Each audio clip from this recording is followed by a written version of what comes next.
আসসালামু আলাইকুম। আশা করি সবাই আল্লাহর অশেষ রহমতে ভালো আছো। আজকে হচ্ছে আমরা এসএসসি জীববিজ্ঞানে অধ্যায় 11 প্রজনন যে অধ্যায়টা আছে আমরা সেই অধ্যায় থেকে আজকে দুইটি টপিকস শিখব। মানে এই অধ্যায়ের সবচেয়ে গুরুত্বপূর্ণ দুটি টপিকস নিয়ে আজকে আলোচনা করব। টপিক দুটি হচ্ছে একটি হচ্ছে পুং গ্যামেটোফাইট সৃষ্টি, আরেকটি হচ্ছে স্ত্রী গ্যামেটোফাইট সৃষ্টি। অর্থাৎ অ্যাকচুয়ালি এই অধ্যায়ের যে নাম প্রজনন, সেই প্রজননটাই আসলে কি করে হয় উদ্ভিদ দেহে, অ্যাকচুয়ালি আমরা আজকে সেটা নিয়ে শিখব। তো তাহলে শুরু করি আমরা।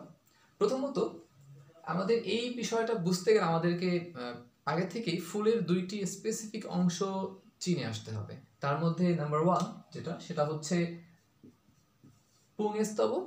নাম্বার 2 এর কথা যদি বলি সেটি হচ্ছে স্ত্রী স্তবক। আমাদের দুইটি অংশ কিন্তু চিনে আসতে হবে অবশ্যই, কারণ এই দুইটি অংশের মধ্যেই দুই ধরনের কোষ থাকে। একটি হচ্ছে পুংজনন মাতৃকোষ আর একটি হচ্ছে স্ত্রীজনন মাতৃকোষ। এই পুংজনন আর স্ত্রীজনন এই দুইটি মাতৃকোষ যখন সম্মিলিত হয় একটি প্রসেসে, তখনই কিন্তু গঠিত হয় নতুন একটি ভ্রূণ এবং নতুন একটি উদ্ভিদ তৈরি হয় সেখান থেকে। তাহলে আমরা প্রথমে দেখব এই পুংজনন যে মাতৃকোষটা এটা কোথায় থাকে এবং সেটা কিভাবে আমাদের জন্য রূপান্তরিত হয়। প্রথম ব্যাপার বলি, এই যে আমাদের যে চিত্রটা আমরা এখানে দেখতে পাচ্ছি এটা কার চিত্র? এটা হচ্ছে পুংস্তবকের চিত্র, যার এইটার নাম হচ্ছে এই নাম্বার 1 যেটা এক দিলাম এখানে। এটা এই যে অংশটা, এই অংশটার নাম হচ্ছে পরাগথলি বা পরাগধানী। এই পরাগথলি বা পরাগধানীর মধ্যে কি থাকে? পরাগ রেণু মাতৃকোষ থাকে।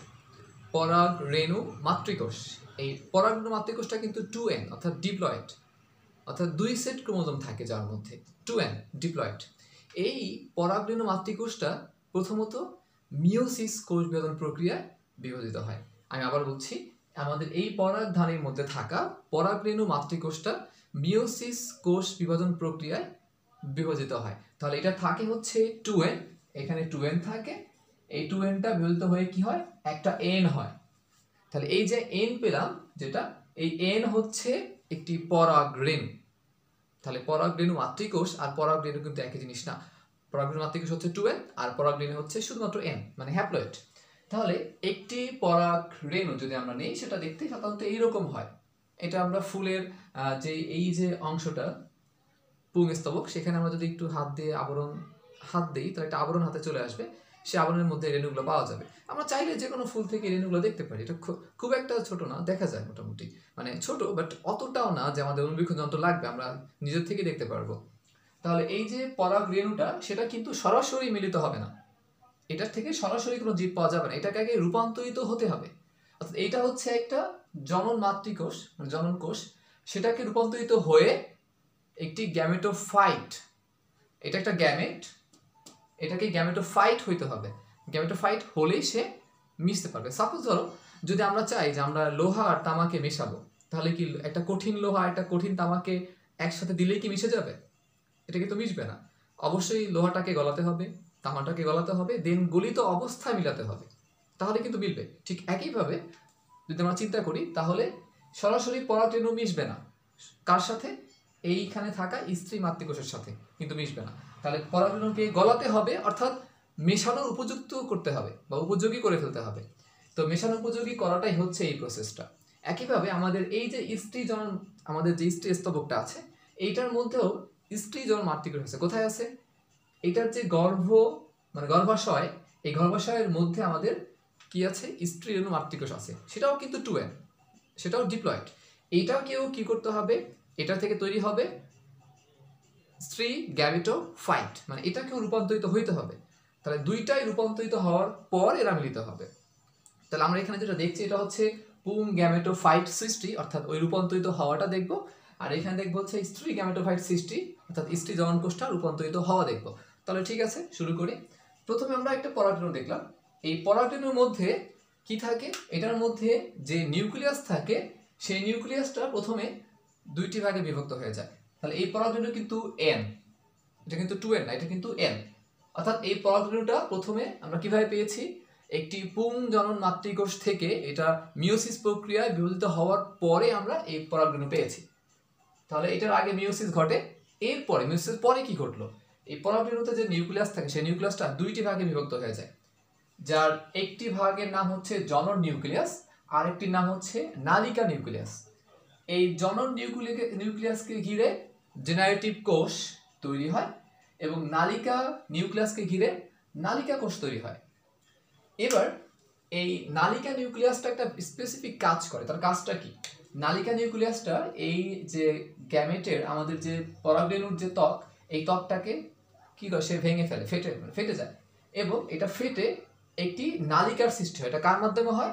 এই নালিকা নিউক্লিয়াসের মাধ্যমেই সৃষ্টি হয়। এবং নালিকা নিউক্লিয়াসের মাধ্যমে যে কোষটা অর্থাৎ নালিকা কোষ যে নালিকা সৃষ্টি করলো নালিকা নিউক্লিয়াসের সাহায্যে, সেই নালিকা নিউক্লিয়াসের পিছনে পিছনে অর্থাৎ তার সাথেই অগ্রসর হয় কে? এই জনন নিউক্লিয়াস। এইভাবে নালিকাটা ধীরে ধীরে অনেক বড় হয় এবং এই আমাদের যে জনন নিউক্লিয়াসটা এটা দুইটি ভাগে বিভক্ত হয়ে যায়। অর্থাৎ এইটা দুইটি এন, এইটা একটা এন, এইটা একটা এন, দুইটি এন এ ভাগ হয়ে যায়। অর্থাৎ দুই সেট ক্রোমোজোম আকারে দুইটি নিউক্লিয়াসে বিভক্ত হয়ে যায়। এই দুইটি ভাগকে বলা হয় দুইটি গ্যামেট। একটি হচ্ছে একটি পুংগ্যামেট, আরেকটি হচ্ছে আরেকটি পুংগ্যামেট। দুইটি গ্যামেট, দুইটি পুংগ্যামেট, কারণ এটা পুংজনন কোষ, এখান থেকে অবশ্যই পুংগ্যামেটই সৃষ্টি হবে। তাহলে কাজটা কি হলো? নালিকা নিউক্লিয়াস নালিকা তৈরি করলো আর জনন নিউক্লিয়াস দুইটা পুংগ্যামেট তৈরি করলো। তাহলে আমরা এই যে অবস্থাটা পাচ্ছি এখানে, এই যে অবস্থা, আমি এটাকে স্টার দিলাম, এই অবস্থাটাই হচ্ছে আমাদের অ্যাকচুয়ালি কোন অবস্থা?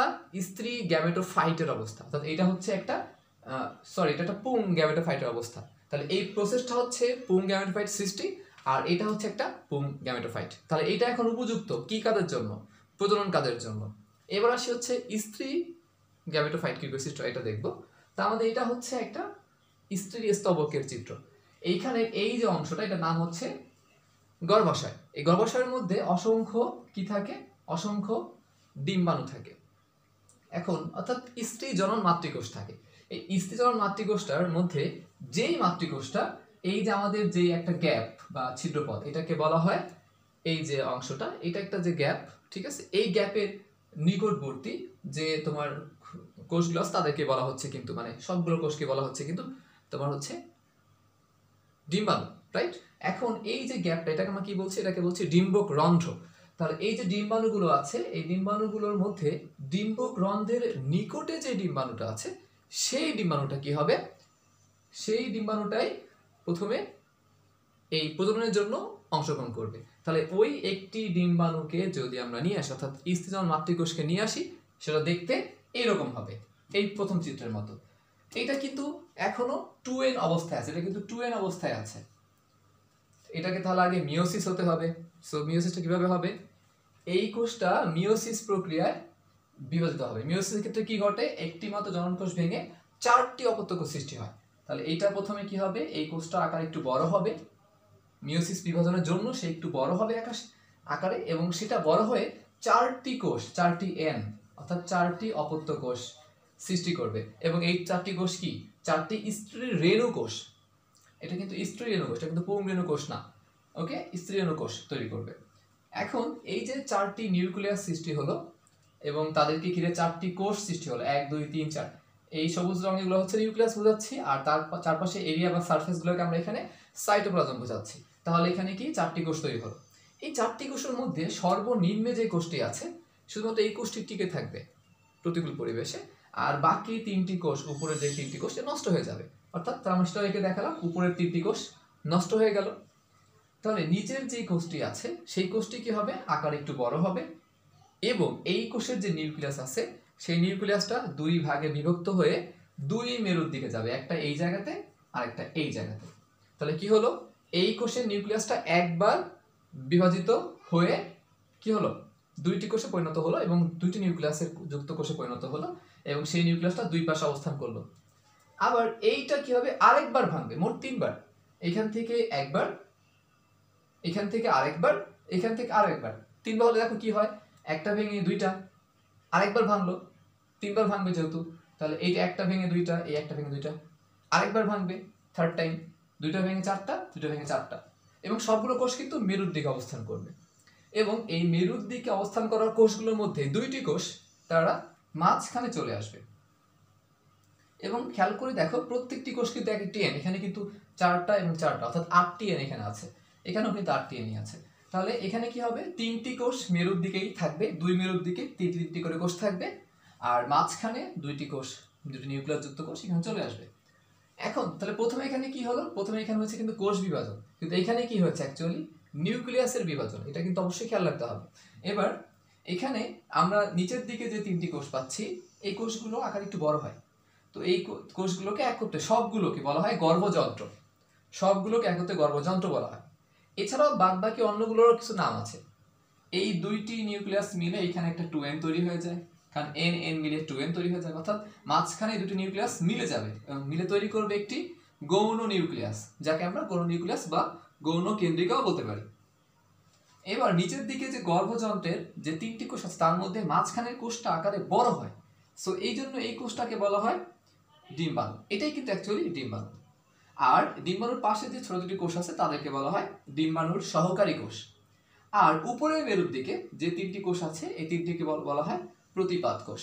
তাহলে আমরা এখানে যে অংশটি পেলাম, স্টার দিলাম এটাকে, এই যে অংশটি, এটা কিন্তু আমাদের হচ্ছে একটা স্ত্রী গ্যামেটোফাইট। তাহলে এই যে স্ত্রী গ্যামেটোফাইট আর এইখানে আসে পুং গ্যামেটোফাইট, এই দুইটা, এইটা এবং এইটা, এই দুটো মিলে গেলে তখনই কিন্তু তৈরি হবে নতুন একটি ভ্রূণ। অর্থাৎ এটা হচ্ছে কিন্তু একটি রূপান্তরিত পুংজনন কোষ, এটা হচ্ছে একটা রূপান্তরিত স্ত্রীজনন কোষ। এই দুইটা রূপান্তরিত পুং এবং স্ত্রীজনন কোষের মিলিত হওয়ার ফলেই কিন্তু তৈরি হবে কি নতুন একটি উদ্ভিদের ভ্রূণ, মানে একটি পরিপূর্ণ কোষ তৈরি হবে এবং সেই কোষটা আস্তে আস্তে ধীরে ধীরে বিভাজিত হয়ে হয়ে কি হবে, একটা বিশাল আকৃতির উদ্ভিদ তৈরি হবে।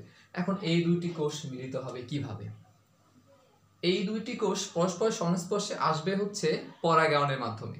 পরাগায়ন, সেটা ক্ষেত্রে পশু পাখি পানি বায়ু এরা হেল্প করবে। তো এই দুইটা কোষ পরাগায়নের মাধ্যমে আসবে, নিকটবর্তী হবে অর্থাৎ সংস্পর্শে আসবে। আর এই দুইটা কোষ মিলিত হওয়ার প্রক্রিয়াটাকে বলা হয় ফার্টিলাইজেশন বা নিষেক। তো এটা নিয়ে আমরা আরেকদিন আলোচনা করব যে ফার্টিলাইজেশন প্রসেসটা আসলে এই দুইটার ক্ষেত্রে কিভাবে ঘটে। ওকে, তাহলে এইটুকুই ছিল অ্যাকচুয়ালি আমাদের পুং গ্যামেটোফাইট আর স্ত্রী গ্যামেটোফাইট সৃষ্টি, অর্থাৎ নাম্বার 1 যেটা, এটা হচ্ছে পুং গ্যামেটোফাইট সৃষ্টি, আর নাম্বার 2 এটা হচ্ছে স্ত্রী গ্যামেটোফাইট সৃষ্টি। এটা এক্সামে আমাদের চিত্র আঁকতে হবে, যে ভালো করে চিত্রটা আঁকতে পারবে বুঝে বুঝে সে লিখতেও পারবে, এটা নিশ্চিত। কারণ এখানে যে চিত্রটা আঁকা হয়েছে এটা আসলে কি ঘটছে তাই কিন্তু আঁকা হয়েছে।